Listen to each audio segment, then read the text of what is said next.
Hi dears, welcome back to my YouTube channel. അപ്പോൾ ഇന്ന് വളരെ സ്പെഷ്യലായിട്ടുള്ളൊരു വീഡിയോ ആയിട്ടാണ് ഞാൻ വന്നിട്ടുള്ളത്. നമുക്കൊരു ഫോട്ടോ വാൾ ക്രിയേറ്റ് ചെയ്യാം.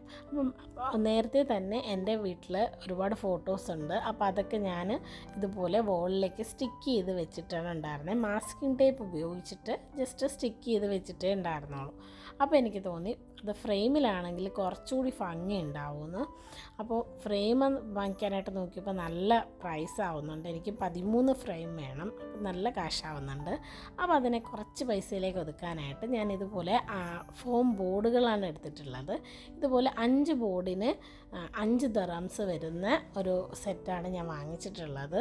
അപ്പം അതിൽ ഒരു ബോർഡിൽ നമുക്ക് 3 ഫ്രെയിം ചെയ്തെടുക്കാൻ പറ്റും. അങ്ങനെ നമ്മൾ അതിന് വേണ്ടിയിട്ടുള്ള ഒരു റെക്റ്റാങ്കിൾ കട്ട് ചെയ്തെടുക്കുകയാണ്.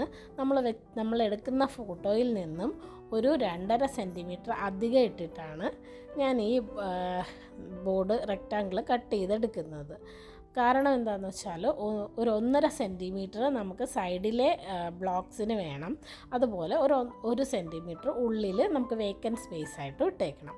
അപ്പോൾ ഇതുപോലുള്ള സ്ട്രിപ്സ് സൈഡിൽ ഒട്ടിക്കാനായിട്ട് നമ്മുടെ ഫ്രെയിം സെറ്റ് ചെയ്യാനായിട്ട് കട്ട് ചെയ്തെടുക്കുന്നുണ്ട്. ഒരു 1.5 സെൻറ്റിമീറ്ററാണ് ഇതിൻ്റെ വീതി എന്ന് പറയുന്നത്. എന്നിട്ട് 4ൻ്റെയും നീളം കറക്റ്റാക്കിയിട്ട് 4 സൈഡുള്ളതുകൊണ്ട് തന്നെ 4 എണ്ണം വേണം. അത് കറക്റ്റ് നീളം സെറ്റാക്കിയ ശേഷം ഒരു 1.5 സെൻറ്റിമീറ്റർ ഉള്ളിലോട്ടൊരു പോയിൻ്റ് മാർക്ക് ചെയ്ത് കൊടുത്തിട്ട് അതിനെ ഇതുപോലെ കട്ട് ചെയ്ത് കൊടുക്കണം. അങ്ങനെ നമുക്കൊരു ഫ്രെയിം റെഡിയായി കിട്ടും. അങ്ങനെ 4 സ്റ്റിക്സും റെഡിയായി കിട്ടുമ്പോൾ അതിൻ്റെ പൊസിഷനൊക്കെ കറക്റ്റായിട്ടൊന്ന് സെറ്റ് ചെയ്ത് കൊടുക്കുക.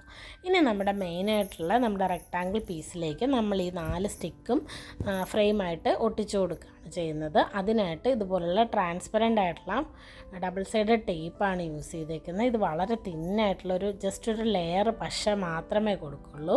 അപ്പോൾ അത് നമുക്ക് പൊങ്ങിയിരിക്കുന്നതായെന്നും തോന്നില്ല. അപ്പോൾ നമ്മൾ കറക്റ്റ് പൊസിഷനിൽ അത് ഒട്ടിച്ചു കൊടുക്കണം. അല്ലാതെ നമ്മൾ ഡയറക്റ്റായിട്ട് ഇത് വെച്ചിട്ടാണ് ഈ സ്റ്റിക്സ് വെച്ചിട്ടാണ് ചെയ്യുന്നതെങ്കിൽ അത് മൂവ് ചെയ്യുമ്പോൾ നമുക്ക് കറക്റ്റ് ഫിനിഷിങ് കിട്ടില്ല. അപ്പം അതിന് വേണ്ടിയിട്ടാണ് ഇങ്ങനെ ഒട്ടിച്ചു കൊടുക്കുന്നത്. ഇത് ചെയ്യാതെയും ചെയ്യാവുന്നതാണ്. അപ്പം അടുത്തതായിട്ട് എടുക്കുന്നത് ഇൻസുലേഷൻ ടേപ്പാണ്. വൈറ്റ് കളറിലെ ഇൻസുലേഷൻ ടേപ്പാണ്. ഇത്തിരി കട്ടിയുള്ള ടേപ്പാണ്. അതുകൊണ്ട് തന്നെ നല്ല കറക്റ്റായിട്ട് കിട്ടുന്നുണ്ടായിരുന്നു. പിന്നെ ഇതിന് ഇച്ചിരി പശ കുറവായതുകൊണ്ട് തന്നെ ഞാൻ പിന്നെ ചെറിയൊരു ഇൻസുലേഷൻ ടേപ്പിൻ്റെ ലെയറും കൂടെ ഉള്ളിൽ കൊടുക്കുന്നുണ്ട്. അപ്പം ഇതുപോലെ കറക്റ്റായിട്ട് നമ്മൾ ആ ഫ്രെയിമിൻ്റെ സൈഡിൽ വെച്ച് കൊടുത്ത ശേഷം ഉള്ളിലേക്ക് ഇങ്ങനെ കോർണർ കട്ട് ചെയ്ത് അകത്തേക്ക് ഒട്ടിച്ചു കൊടുക്കുകയാണ് ചെയ്യുന്നത്. അപ്പം ഒരു ഭാഗം ഇതിൻ്റെ ഉള്ളിലെ ആ ഒരു ചെറിയ ഗ്രൂവിലും വരും, അതുപോലെ താഴത്തും കൂടെ ഒട്ടി വരും. അപ്പോൾ കുറച്ച് പശ കുറഞ്ഞതാണെങ്കിലും നമുക്ക് അത് അങ്ങനെ മാറിപ്പോകാണ്ടിരിക്കും. പിന്നെ അതിനെ സൈഡിലൊക്കെ ഇതുപോലെ കറക്റ്റായിട്ട് ഒട്ടിച്ചു കൊടുക്കുക, പുറകിലേക്ക് ഒട്ടിച്ചു കൊടുക്കുക. ഇനി സൈഡ്സ് ചെയ്തെടുക്കാനായിട്ട് നമ്മളിതിൽ എവിടെയൊക്കെ മടക്ക് വരുന്നോ ആ ഭാഗത്തൊക്കെ നീളത്തിന് ഇതുപോലെ കട്ട് ചെയ്ത് കൊടുക്കുക. എന്നിട്ട് നമ്മളത് ഉള്ളിലേക്ക് ആദ്യം ഒട്ടിച്ചു കൊടുക്കുക. പിന്നെ സൈഡ് കറക്റ്റ് കട്ട് ചെയ്തിട്ട് അത് ഒട്ടിച്ചു കൊടുക്കുക. പിന്നെ പുറകിലേക്ക് ഒട്ടിച്ചു കൊടുക്കുക. അപ്പോൾ കറക്റ്റായിട്ട് നമുക്കൊരു ഫ്രെയിമിൻ്റെ കറക്റ്റായിട്ട് കിട്ടുന്നുണ്ടാവും. അതുപോലെ ഇത് ഭയങ്കര ഫിനിഷിങ്ങിലാണ് കിട്ടുന്നത്. അതിന് ശേഷം ഞാൻ ഉള്ളിലേക്ക് കുറച്ച് സെക്യൂറായിട്ട് ഇരിക്കാനായിട്ട് ഇതുപോലെ ഒരു വീതി കുറഞ്ഞ ഇൻസുലേഷൻ ടേപ്പും കൂടി ഒട്ടിച്ച് കൊടുത്തിട്ടുണ്ട്. അപ്പോൾ ഇതുപോലെ നമ്മൾ 4 സൈഡും ചെയ്തെടുക്കുക. കറക്റ്റായിട്ട് നമ്മൾ വെക്കുന്ന പൊസിഷനാണ് നമ്മളെ ഇത് കറക്റ്റാക്കി എടുക്കുന്നത്. അപ്പം ഇങ്ങനെ വീഡിയോ ഒക്കെ വാച്ച് ചെയ്തിട്ടാണ് ഞാൻ ഇത് ചെയ്തുകൊണ്ടിരുന്നത്. കാരണം ഇത് ഇത്തിരി ടൈം കൺസ്യൂമിങ് പ്രോസസ്സാണ്. അതുകൊണ്ട് തന്നെ നമുക്ക് ബോറടിക്കാൻ പാടില്ലല്ലോ. ഇത് ചെയ്യുമ്പോൾ നമുക്കൊരു മടുപ്പ് തോന്നാതിരിക്കാൻ വേണ്ടിയിട്ട് എന്തെങ്കിലുമൊക്കെ വീഡിയോസൊക്കെ വാച്ച് ചെയ്തിട്ടാണ് ഞാനിതുപോലെ ചെയ്യാറുള്ളത്. അപ്പം നമുക്ക് കറക്റ്റായിട്ട് ഫ്രെയിം നമുക്ക് നല്ല ഭംഗിയിൽ തന്നെ കിട്ടും. എന്നിട്ട് ഇൻസുലേഷൻ ടേപ്പിൻ്റെ ഒരു ലെയർ കൊടുക്കുന്നതുകൊണ്ട് തന്നെ ഇത് നമ്മുടെ ഒരു 1 സെൻറ്റിമീറ്റർ ബാക്ക്ഗ്രൗണ്ട് വരുമെന്ന് പറഞ്ഞില്ലേ, അതിലേക്ക് നന്നായിട്ട് കിട്ടും. അപ്പോൾ നല്ല മാംഗോ ജ്യൂസൊക്കെ കുടിച്ച് നമ്മുടെ ഫസ്റ്റ് ഫ്രെയിം റെഡിയായി കിട്ടി. അപ്പോൾ അതിൻ്റെ ഉള്ളിലേക്ക് ഇനി ഫോട്ടോ ഒട്ടിച്ച് കൊടുക്കാനായിട്ടുള്ള മാർഗ്ഗമാണ് നോക്കാം. അതിന് നമ്മൾ പൊസിഷൻ സെറ്റ് ചെയ്യാനായിട്ട് യൂസ് ചെയ്ത ഡബിൾ സൈഡ് ടേപ്പ് തന്നെയാണ് ഞാൻ യൂസ് ചെയ്യുന്നത്. നമുക്ക് വേണമെങ്കിൽ ഇത് ഉള്ളിലേക്ക് ഡയറക്റ്റായിട്ട് ഒട്ടിച്ച് കൊടുക്കാം. അപ്പോൾ എനിക്കിത് ഇനി എന്തെങ്കിലും ഒരു കാലത്ത് ഈ ഫ്രെയിം വേണ്ട, അല്ലെങ്കിൽ ഈ ഫ്രെയിം വേറെ ഇതിൽ യൂസ് ചെയ്യണം എങ്കിൽ അത് യൂസ് ചെയ്യാൻ പറ്റുന്നതിന് വേണ്ടിയിട്ടാണ് ഞാനിതുപോലെ ഡബിൾ സൈഡ് ടേപ്പ് വെച്ചിട്ട് തന്നെ ഇതിനുള്ളിലേക്ക് ഒട്ടിച്ച് കൊടുത്തിട്ടുള്ളത്. നമുക്കിത് ഈസി ആയിട്ട് റിമൂവ് ചെയ്തെടുക്കാനും പറ്റുന്നതാണ്. ചിലപ്പോൾ ചെറുതായിട്ടൊന്ന് പേപ്പറൊക്കെ പോവുമായിരിക്കും. പിന്നെ ഈ നമ്മൾ ഇൻസുലേഷൻ ടേപ്പ് അകത്ത് ഒട്ടിച്ച് വെക്കണോണ്ട് അത് ഈസിയായിട്ട് ഊരി വരും. അപ്പം അതുപോലെ ഞാൻ ഈ ഫോട്ടോ കറക്റ്റ് പൊസിഷൻ ചെയ്ത് അത് ഒട്ടിച്ച് കൊടുത്തിട്ടുണ്ട്. അപ്പം നമുക്ക് അടിപൊളിയായിട്ടുള്ളൊരു ഫോട്ടോ ഫ്രെയിം റെഡിയായി കിട്ടിയിട്ടുണ്ട്. ഇനി ഞാനിത് 2 കളർ വേരിയൻറ്റിൽ ചെയ്യണമെന്ന് വിചാരിച്ചു. ഒരു ബ്ലാക്ക് ആൻഡ് വൈറ്റ് എന്ന് പറയുമ്പോൾ എപ്പോഴും സ്പെഷ്യലായിട്ടുള്ളതല്ലേ. അപ്പം നമ്മൾ നേരത്തെ ചെയ്ത സെയിം പ്രോസസ്സ് തന്നെ കണ്ടിന്യൂ ചെയ്തു.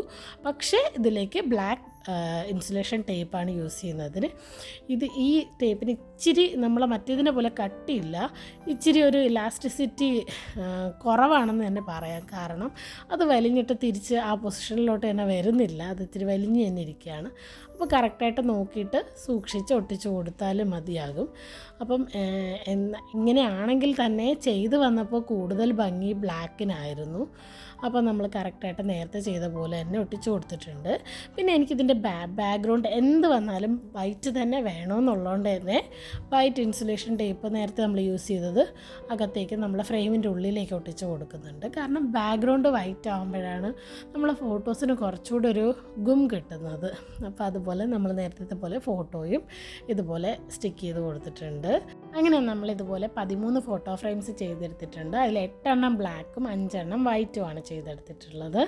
അപ്പോൾ നല്ല ഭംഗിയായിട്ട് തന്നെ കിട്ടിയിട്ടുണ്ട്. ബ്ലാക്ക് ആൻഡ് വൈറ്റ് ആയതുകൊണ്ട് തന്നെ വളരെ രസമായിട്ട് കിട്ടിയിട്ടുണ്ട്. ഇനി ഇത് വോളിലേക്ക് സ്റ്റിക്ക് ചെയ്യണം. അപ്പോൾ ആദ്യം ഞാൻ നേരത്തെ വെച്ച പോലെ പൊസിഷനൊക്കെ ഒന്ന് സെറ്റ് ചെയ്തെടുത്തു. അതിനുശേഷം നമ്മൾ നേരത്തെ യൂസ് ചെയ്ത ഡബിൾ സൈഡ് ടേപ്പ് വെച്ചിട്ട് തന്നെ സെയിം അത് യൂസ് ചെയ്തിട്ടാണ് ഞാൻ വോളിലേക്ക് സ്റ്റിക്ക് ചെയ്തത്. അപ്പോൾ ഇതിൽ ഈ ലെയർ റിമൂവ് ചെയ്ത് കഴിയുമ്പോൾ നല്ല പശയുള്ള ഭാഗം കിട്ടും. അങ്ങനെ നമ്മുടെ ഫോട്ടോ വോള് റെഡിയാക്കി എടുത്തിട്ടുണ്ട്. അപ്പോൾ എല്ലാവർക്കും ഇന്നത്തെ വീഡിയോ ഇഷ്ടപ്പെട്ടെന്ന് വിചാരിക്കുന്നു. ഇഷ്ടപ്പെട്ടെങ്കിൽ മറക്കാതെ ഒന്ന് സബ്സ്ക്രൈബ് ചെയ്ത് സപ്പോർട്ട് ചെയ്യണം. നിങ്ങളുടെ സപ്പോർട്ട് ഉണ്ടെങ്കിലല്ലേ നമ്മളെ ചാനൽ വലുതാവത്തുള്ളൂ. അപ്പം എല്ലാവർക്കും ഒരു ശുഭദിനം ആശംസിക്കുന്നു. എല്ലാവരും ഇതൊന്ന് ട്രൈ ചെയ്ത് നോക്കുക. Thanks for watching.